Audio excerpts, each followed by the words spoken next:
হাটাখালী অঞ্চলকে নদী ভাঙন থেকে রক্ষা করার জন্য অস্থায়ী ভিত্তিতে আজকে যে আমরা কাজ শুরু করব, সেই কাজ শুরু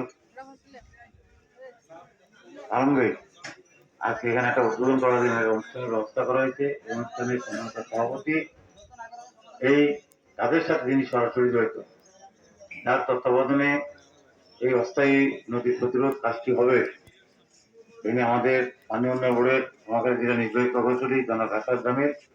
এখানে আমাদের বিএনপির বিশিষ্ট নেতা শহীদ ইসলাম কিরণ সহ বিএনপি এবং অন্যান্য সংগঠনের সমাজের নেতৃবৃন্দ, আমাদের সুবর্ণচর উপজেলার প্রেসিডেন্ট সহ অন্যান্য কর্মকর্তা বৃন্দ, আমাদের চেয়ারম্যান আব্দুল্লাহ মিয়া, সেলিম সহ নেতৃবৃন্দ, মুরব্বিয়ানরা, আসসালামু আলাইকুম রহমতুল্লাহ বারাকাতুহু। এখন তো আপনারা তো এই নদী ভাঙন রোডটা চান নাকি?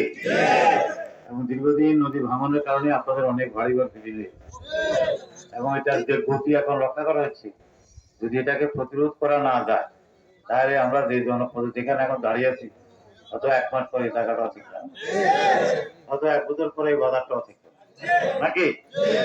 এই ভূমির মানুষগুলোকে রক্ষা করার চেষ্টা করতে হবে, নদী ভাঙনের থেকে এলাকায় রক্ষা করতে হবে।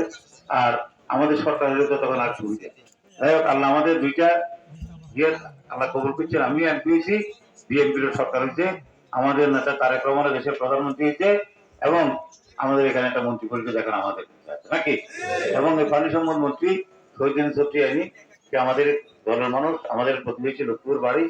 মোটামুটি সবকিছু মিলে একটা পরিবেশ তৈরি হয়েছে।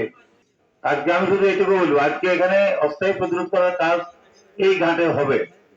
আমরা বাকি যে জায়গাগুলো ভাঙতেছে সেখানেও আমি এখানে আসার আগে আমি সংসদ এলাকায় আমি মন্ত্রী বললাম যে একটা না রক্ষা করুন তোমার, আমি তো আরো তো আমার ভাঙতেছে, তো আমাদের ইউনিয়নের সাথে এরকম করে যে বমিন বাজারের কথা বিভিন্ন জায়গাতে এগুলা দেখি আমাদের ইঞ্জিনিয়ার সাহেব এগুলো ঘুরে গেছে। আমরা এটা করছি, আল্লাহ কাছে দোয়া করবেন এই গানটা যেভাবে অস্থায়ী ভাবে আমরা রক্ষা করার জন্য আজকে ব্যবস্থা গ্রহণ করবো। বাকি যেসব জায়গা ভাঙতেছে এগুলো যেন অস্থায়ী ভাবে আমরা প্রতিরোধ করার একটা ব্যবস্থা আপাতত করতে পারি। তাহলে এই বর্ষার ভাঙন থেকে অনেকটা রক্ষা পাই। স্থায়ী যদি ভাঙন থেকে রক্ষা করতে হয়, নদীর উপর একটা জরিপ করতে হবে, নদীর স্রোতের কোন সময় কি অবস্থা, এটার উপর একটা মোটামুটি ভাবে পরীক্ষা নিরীক্ষা করে আল্লাহর কাছে দোয়া করবেন যেন স্থায়ীভাবে আমরা এই নদী ভাঙার থেকে অঞ্চলের মানুষকে রক্ষা করতে পারি, স্থায়ী ব্যবস্থা আমরা গ্রহণ করতে পারি।